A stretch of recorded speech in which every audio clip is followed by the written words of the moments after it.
Well, the buzz is starting to build, and the drought is seemingly over when it comes to Resident Evil. It's been kind of a quiet period, but it seems like the folks over at Capcom, Aniplex and Joycity have decided to tease us with some spectacular news.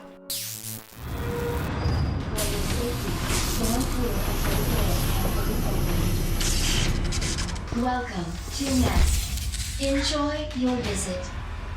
So let's jump into tonight's main topic, but before we do, if you are new here, just consider leaving me a subscribe. I would greatly appreciate it, and like the video to push us on out into that YouTube algorithm. So if we go over to the official Resident Evil Survival Unit YouTube channel, it appears that they have released a brand new trailer, a cinematic trailer for Survival Unit. And I have already seen this, and might I tell you, it looks absolutely spectacular. So once again, let's go on ahead and check it out now and talk about it. The trailer opens up with a tech-based map on the screen. We have a lot of pinpoints, whether it is a yellow line, very likely indicating our location. We also have a bit of lit blinks when it comes to these green and red dots in the map's roadway. But as it does zoom down, we do appear to have a car, and the people driving the car is Claire Redfield and unnamed Protagonist. So it seems that in the first video and announcement of this very game right here, Survival Unit, we already knew that unnamed Protagonist will be teaming up with Claire Redfield as soon as he escapes the hospital.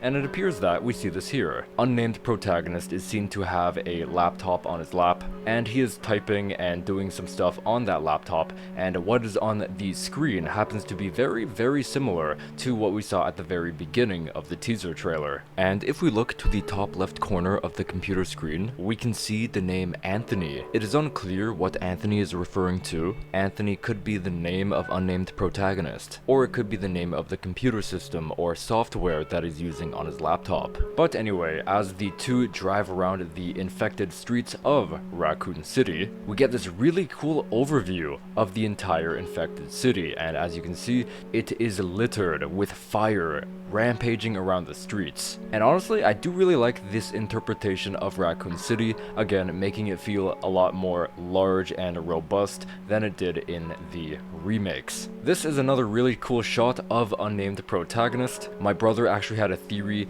that this unnamed Protagonist is meant to represent the player, and his reasoning behind that is he is literally holding a laptop. And fun fact actually, later in this trailer, he is seen to quite literally take control of Leon's actions. This detail unnamed Protagonist has is really interesting. He seems to be thwarting off an enemy zombie with his laptop, which makes for a really cool mechanic to see, but eventually getting rescued by Claire with her SMG. And as the shot pans out, we do see Marvin Branagh joining the fray, and we also know that Marvin will be one of the other first characters that unnamed Protagonist meets. As we know, Claire is going to be the first, and as we've seen in the very first announcement video for Survival Unit, Marvin will be the second.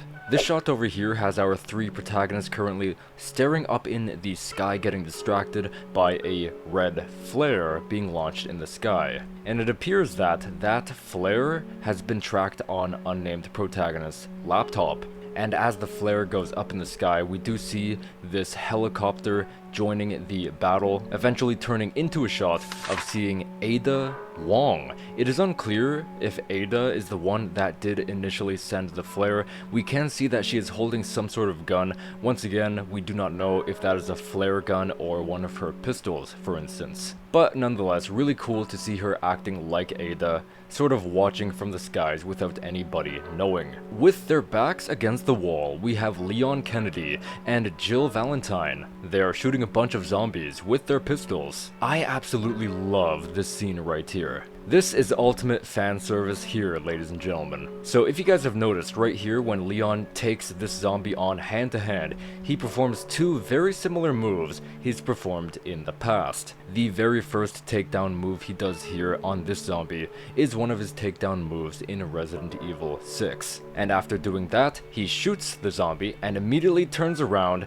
and kicks another incoming zombie, which is obviously in reference to Leon's character, as he kicks a lot. which was his main line of attack in Resident Evil 4 and its remake. Next up, Jill is seen to take out her grenade launcher. Her grenade launcher actually had a big significance when it came to Resident Evil 3 remake, so it's really nice to see it being used once again with her flame rounds. In the aforementioned helicopter, it appears that we have Carlos and Mikhail, and they're sort of watching the explosion as Jill launched that grenade. If you guys know me, Carlos is my absolute favorite Resident Evil character out of every single character in the franchise, so I'm very happy to see him portrayed here in the cinematic trailer, let alone the game itself. Mikhail over here on the left, actually I am not a big fan of his player model right here. It looks a lot more cheap and honestly watered down. To me basically, he just does not look like Mikhail from Resident Evil 3 Remake. Talk about some fancy camera work right here, ladies and gentlemen. We get a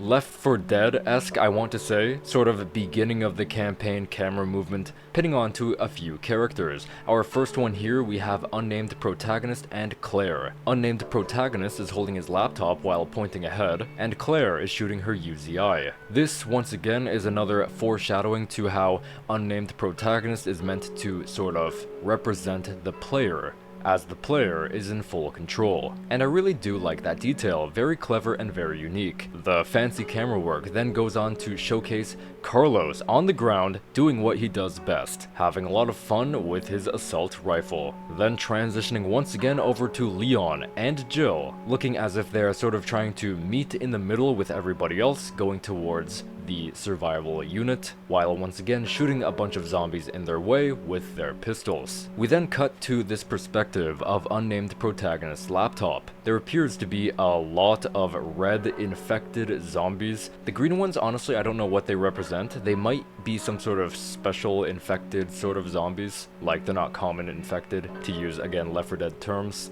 But the interesting thing is, the screen here says danger, and it's actually pointing straight in the middle of his screen right there. And he does seem to be perplexed by that, and he actually takes out a walkie-talkie, and he seems to be talking to somebody. There is copyrighted music being played in the background of the cinematic trailer, so we do not know at this point both unnamed protagonist's name as well as his voice. At this point, we just know he can talk. The danger represents itself on the screen right here, as it is that infected giant crocodile as seen in the sewers in Leon's campaign in Resident Evil 2 Remake. Unnamed protagonist runs in and stares down this giant alligator. He seems to point towards the right side at Leon, who's holding a rocket launcher, the exact same rocket launcher he uses in Resident Evil 2 Remake from my understanding. Then on the left side we have Claire as well as Carlos also shooting the giant infected alligator. And last but certainly not least, we have Jill Valentine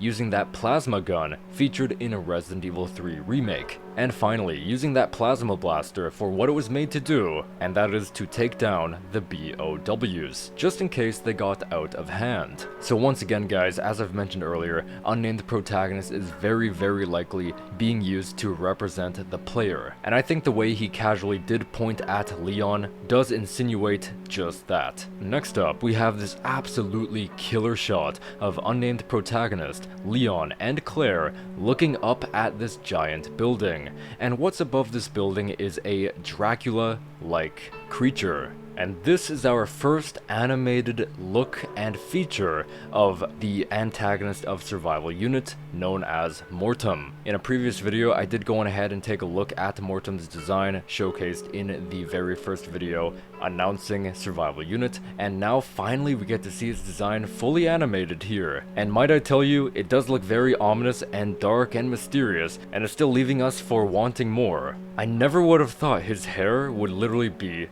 snakes. That is such a cool design.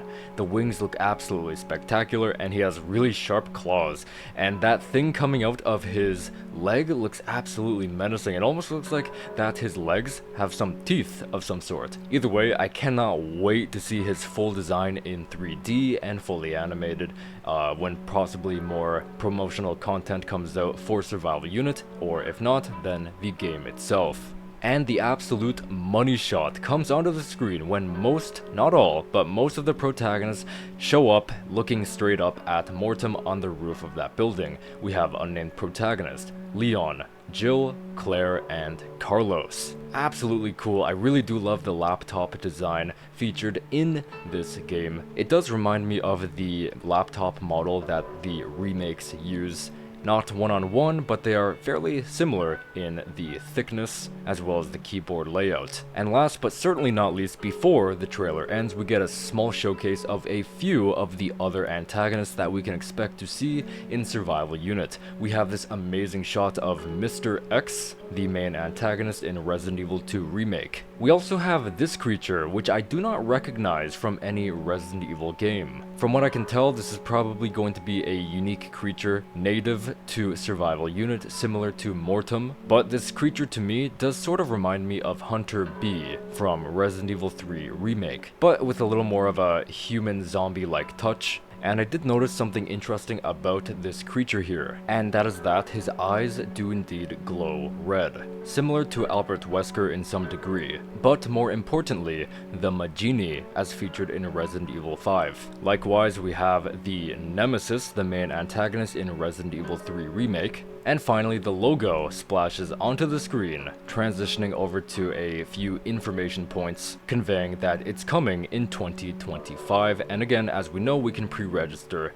now. And now that we're looking at this very image once again, and we do see this car on the road, and now we know that car very likely belongs to unnamed protagonist and Claire, because as we know, the cinematic trailer did showcase them driving in a car, and this is very likely it. And now that we have context as such, I can assume this is them driving out of Raccoon City, or maybe this is something else entirely, because we do know that Claire does show up and reunite with unnamed protagonist on her motorcycle, so this could be something else entirely. This game is coming out before Resident Evil 9 Requiem, so within the span of a few months apart, we will have 2 Resident Evil games to look forward to playing, and I absolutely cannot wait. So anyway, thank you guys so much for watching this analysis video. Hope you did enjoy, and if you did, just consider leaving me a subscribe. I would greatly appreciate it. Don't forget to like the video, comment, tell me what you thought. What do you think of the cinematic trailer? I think it was absolutely stunning and breathtaking to see. Definitely one of my favorite cinematic trailers in all of video games I've seen, in my personal opinion. And how hyped are you